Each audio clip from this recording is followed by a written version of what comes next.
In 1974, in the middle of a severe drought, a group of farmers in Shanxi province, China, began digging a new well, desperate for any water source that might save their crops.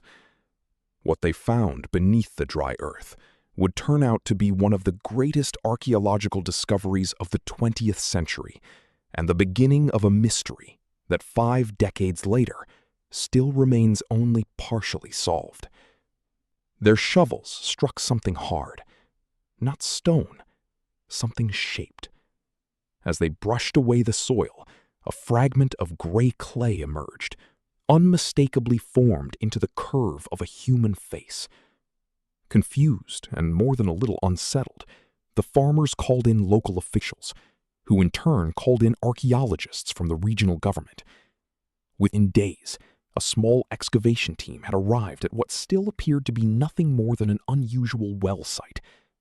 Within weeks, using probing rods to test the soil across the surrounding fields, they realized something the farmers could never have imagined. This was no isolated fragment. It was the tip of something vast, extending far beyond the boundaries of a single farm. As excavation expanded outward, entire rows of buried figures began to emerge, standing upright in the earth, exactly as they had been placed over 2,000 years earlier.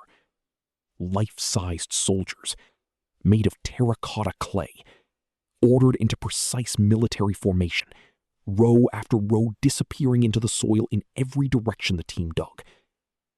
And as archaeologists moved from statue to statue, carefully brushing away centuries of accumulated earth, they noticed something that would become one of the defining mysteries of the entire discovery. No two faces were the same. To understand why an army of thousands of individually sculpted soldiers was buried beneath a Chinese field for over 2,000 years, we need to go back to the man who ordered it built. And to understand him, we need to understand the China he was born into. In the 3rd century BC, China was not a single country. It was 7 warring kingdoms locked in more than 2 centuries of near-constant conflict, a period Chinese historians would later call the Warring States era, marked by shifting alliances, brutal sieges, and near-continuous bloodshed. Cities were besieged for years at a time. Entire populations were sometimes slaughtered following a conquest, a brutal reality that shaped the political culture of the era and made military strength the only currency that truly mattered between rival courts. Among these 7 kingdoms, Qin, positioned in the west, was smaller than some of its rivals, but increasingly disciplined, increasingly ruthless, and increasingly organized around a philosophy of strict law and military efficiency. This philosophy, later known as legalism, rejected the softer Confucian ideals favored by some rival states in favor of harsh, uniformly enforced laws, systematic rewards for military achievement, and a bureaucratic structure that valued measurable results over inherited noble status. A system that made Qin's army unusually disciplined, and its state unusually efficient at mobilizing resources for war. At just 13 years old, a boy named Zheng ascended to the throne of Qin, initially surrounded and controlled by powerful court ministers and a regent who fully expected to rule through him for years to come. They underestimated him badly. As Zheng grew into adulthood, he systematically outmaneuvered and eliminated the ministers who had sought to control him, consolidating real personal power in a series of quiet but decisive political moves. Once fully in command, he turned the full military might of Qin against the remaining rival kingdoms, one after another, in a campaign of conquest that would, within roughly a decade, achieve something no ruler had ever accomplished before in Chinese history: the complete unification of the warring states under a single crown. He took a new title to mark the unprecedented achievement. Not king, a title every ruler before him had used. Emperor. Qin Shi Huang, the first emperor.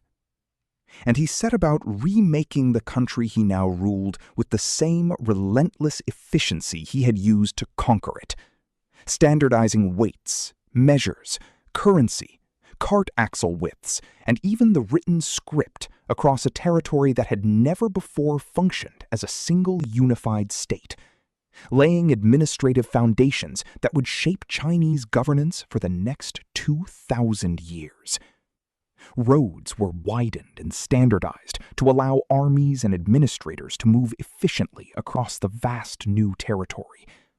A single unified system of laws replaced the patchwork of regional legal traditions that had developed independently across the former warring states. Even something as seemingly minor as cart axle width was regulated, ensuring that wheel ruts across the empire's roads remained consistent, a small but telling example of the emperor's obsession with total uniformity. But absolute power over an empire did not satisfy his deepest fear. Qin Shi Huang, having conquered every rival kingdom in his path, found himself confronting an enemy he could not defeat on any battlefield, an enemy no army, however disciplined, could hold back: death itself. His court filled with alchemists and physicians from across the newly unified empire, each promising elixirs and potions capable of granting eternal life. He drank mercury-based concoctions, believed by his own physicians to hold the secret to immortality, unaware that the very substance he consumed in pursuit of longevity was almost certainly poisoning him. He sent entire naval expeditions across the Eastern Sea in search of legendary islands said to house immortal beings and the secret of eternal existence. None of them ever returned with what he sought, though several court records suggest at least one expedition simply never came back at all, its fate unknown. If he could not conquer death, Qin Shi Huang decided he would prepare for it on his own terms. He would build an empire to rule in the afterlife, just as vast and just as absolute as the one he ruled in life. Historical records compiled by the later historian Sima Qian suggest the project began remarkably early, reportedly commissioned when the emperor was still only 13 years old, the same year he took the throne.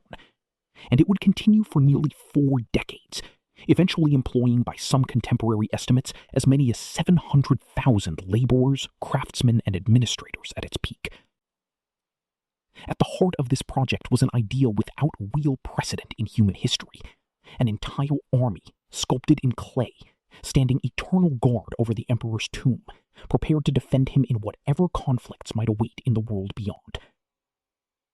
The production process itself was a remarkable feat of ancient engineering and organization, one that modern industrial historians still study with genuine admiration. Workshops established near the construction site mass-produced individual body components, heads, torsos, arms, and legs, molded separately using standardized techniques, an early assembly line system centuries ahead of anything comparable elsewhere in the ancient world. But rather than assembling identical soldiers from these standardized parts, craftsmen were tasked with something far more ambitious and far more labor-intensive: applying individually sculpted facial features to each otherwise standardized head, ensuring that no two faces in the entire army would be truly alike. Modern researchers, using facial recognition and analysis technology, have confirmed this individuality across hundreds of examined statues, and the leading theory suggests craftsmen worked from a limited set of pre-made facial molds, perhaps 8 to 10 base templates, combined and hand-finished in countless unique ways to produce thousands of genuinely distinct appearances, a system of variation within standardization that modern manufacturing methods would recognize immediately, even though it predates them by over 2,000 years.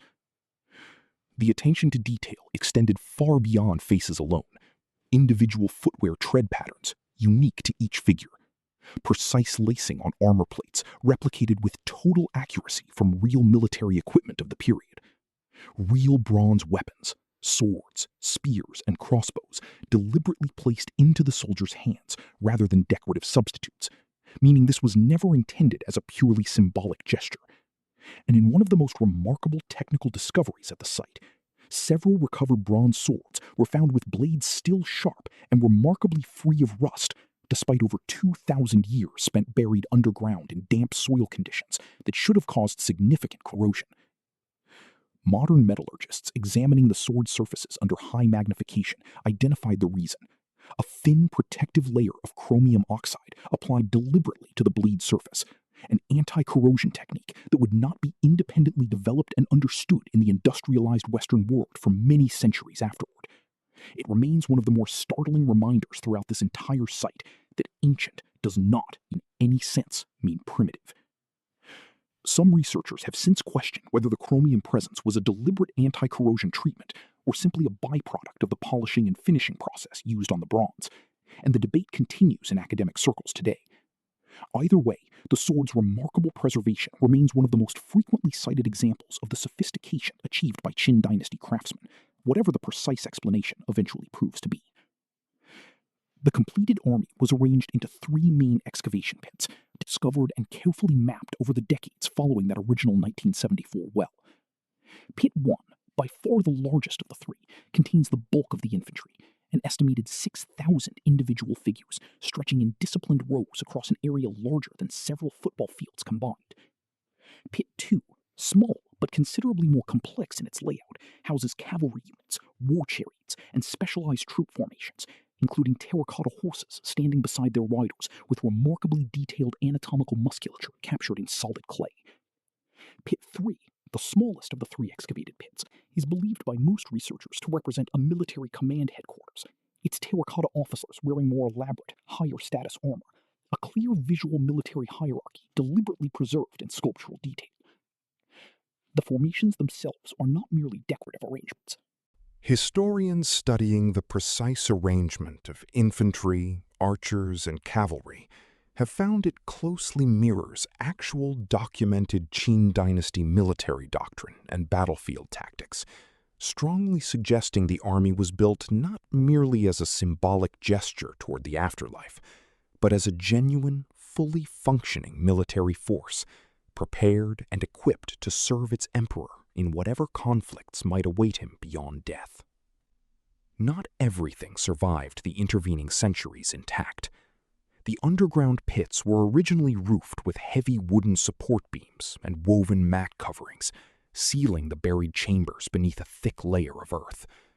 Those wooden supports eventually rotted and collapsed under the accumulated weight of centuries of soil above them, and many statues were consequently found shattered and scattered across the pit floors when first excavated, requiring archaeologists to painstakingly reassemble broken fragments piece by piece, like an enormous 3-dimensional puzzle with thousands of interlocking parts and no reference picture to guide them. But structural collapse was not the only cause of damage discovered at the site. Archaeologists also uncovered clear physical evidence of fire and deliberate destruction within several of the pits, dating to shortly after the mausoleum's completion. Historical records suggest rebel forces broke into the underground chambers within just a few decades of the first emperor's death and deliberately set fire to the wooden roof structures inside. An act of destruction historians connect directly to the rapid and violent collapse of the Qin dynasty itself, which fell only a few short years after its founder's death, unable to survive the transition to his chosen successor. Historians have long debated Qin Shi Huang's true legacy, and the debate remains genuinely unresolved even today. To some, he stands as history's great unifier, the ruler who forged modern China's territorial and administrative foundations through sheer force of will. To others, he represents one of history's most effective tyrants, a ruler whose vast building projects, including both the mausoleum and the early Great Wall fortifications, were achieved through forced labor on a scale that cost hundreds of thousands of lives, and whose harsh legalist reforms suppressed dissent through book burnings and the reported execution of scholars who criticized his rule. Both descriptions, uncomfortable as it may be, appear to be accurate simultaneously. Despite this ancient act of rebellion and vandalism, the majority of the underground army nonetheless survived remarkably intact, protected by 2,000 years of largely undisturbed earth above it. Today, the site draws millions of visitors annually, one of the most visited archaeological locations on the entire planet, formally recognized as a UNESCO World Heritage Site since 1987. World leaders and dignitaries visiting China are now routinely brought to the site as a matter of diplomatic tradition, and the image of those silent rows of soldiers has become, alongside the Great Wall itself, one of the most internationally recognizable symbols of Chinese civilization as a whole. Few of the millions who visit each year realize just how recent the discovery actually is, assuming, understandably, that a site of this scale and fame must have been known and studied for centuries rather than mere decades.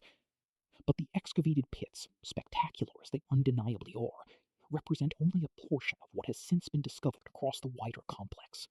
Additional smaller pits found in the decades following the initial excavation revealed an entire imagined afterlife court beyond the military formations.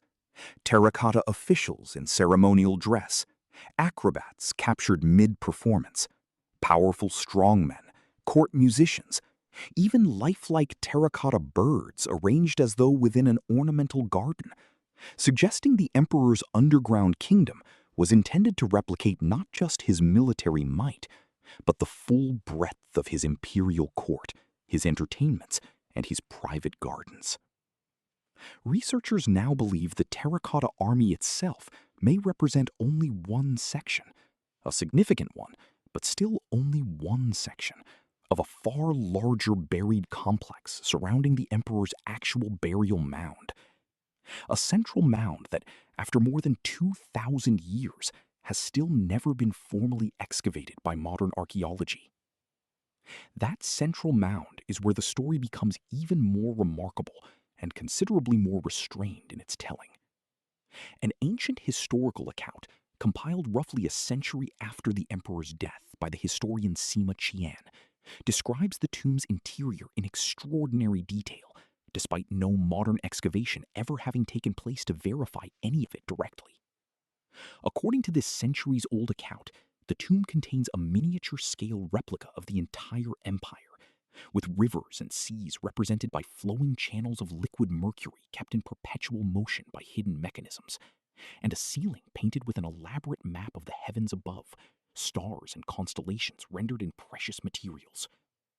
Sima Qian, writing during the following Han Dynasty, is generally regarded by historians as a remarkably careful and reliable source for much of early Chinese history, which is precisely why his description of the tomb has been taken so seriously, despite centuries in which no physical evidence existed to confirm it. He is believed to have had access to court archives and earlier historical records no longer available to modern scholars, lending his account an authority that later legends and folk stories about the tomb generally lack. For many centuries, this description was treated largely as elaborate legend, the kind of exaggerated flourish common to ancient historical writing. Then, in the 20th century, modern soil sampling conducted around the burial mound revealed something extraordinary. Mercury concentration levels in the surrounding earth far higher than any natural geological process could reasonably explain, and distributed in a pattern some researchers believe roughly outlines the shape and course of the waterways described in that ancient text nearly 2,000 years earlier. It is not definitive proof of exactly what lies within the sealed chamber, but it offers striking, genuinely startling circumstantial support for an account many scholars had assumed was pure literary invention. It also explains, at least in significant part, why the tomb has never been opened despite decades of speculation and public curiosity. Liquid mercury vapor would make excavation extremely hazardous, even with the benefit of full modern safety equipment. A natural defense that ancient builders may never have specifically intended, but one that modern archaeologists must nonetheless respect and account for out of public curiosity. Mercury toxicity is not, however, the only reason for continued restraint. Decades ago, early excavation work elsewhere at the site produced a devastating and entirely unrepeatable lesson that continues to shape policy today. The terracotta soldiers were not originally the uniform gray, weathered clay figures that visitors observe in museums today. Every single warrior, without exception, was originally painted in vivid, individual color. Deep red robes, detailed and lifelike facial pigmentation, elaborate patterned armors rendered in blues, greens, and purples.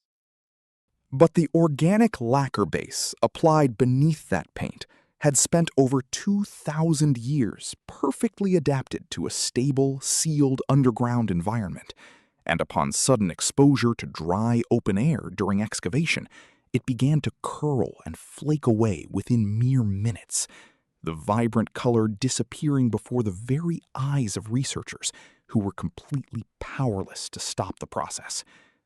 That early, irreversible loss became the defining cautionary lesson shaping every subsequent decision made at the site, including the continued institutional decision not to open the central tomb until better technology exists. Chinese archaeological policy now explicitly favors long-term patience over immediate excavation for several major unexcavated sites across the country, deliberately waiting for preservation technology capable of properly protecting fragile ancient materials before removing the protective seal of undisturbed earth that has successfully kept them intact for 2 full millennia.